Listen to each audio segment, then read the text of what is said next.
আসানসোল, দুর্গাপুর, বর্ধমান, মগরা হয়ে কলকাতা অভিযানে গেছে শুধু ভাষা রক্ষার জন্য। কারা? বাংলা ভাষা রক্ষার জন্য।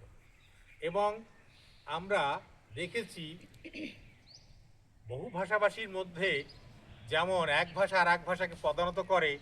1961 সালের 19শে মে আমরা আসামের শিলচর দেখেছি বাংলাভাষীর প্রতি কেমন নিষ্ঠুর হত্যাকাণ্ড। আমরা এখানেই শেষ করি না, আমরা যে বাংলা ভাষায় কথা বলছি সেই বাংলা ভাষার মধ্যে যারা আঞ্চলিক উচ্চারণ, আঞ্চলিক টানে কথা বলেন, তাদেরকে পদদলিত করে রেখে বিশেষ একটা অঞ্চলের ভাষাভাষীর উচ্চারণে তারা প্রভুত্ব করার চেষ্টা করে গেছে।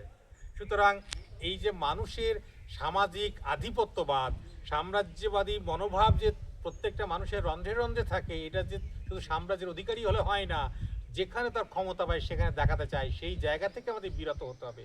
বিরত না হলে কোনো মতেই আমরা যথার্থ মানুষ হয়ে উঠতে পারবো না। প্রত্যেকের স্বাধীন মেধার বিকাশ ঘটবে না। নিজের ভাষায় সম্মান দিলে তবেই সম্মানিত হবে। ঠিক এটা মাথায় রেখেই 1999 সালে 17 নভেম্বর জাতিসংঘ আন্তর্জাতিক মাতৃভাষা দিবস হিসাবে 21শে ফেব্রুয়ারিকে ঘোষণা করেছে, এবং সেজন্য শুধুমাত্র বাংলাদেশের ভাষা আন্দোলনের ভাষা হিসাবে এটা গণ্য হয় না। সারা পৃথিবীর প্রতিটা ভাষী মানুষ তার নিজের মাতৃভাষাকে শ্রদ্ধা জানাতে এই দিনটা সমবেত হবে। শুধুমাত্র এই ভাষাকে মর্যাদা দিতেই, সম্মান দিতেই আমরা সকলে মিলিত হই। তাই আজকে এখানে যারা আমরা উপস্থিত হয়েছি প্রত্যেককে আমি ধন্যবাদ জানাই।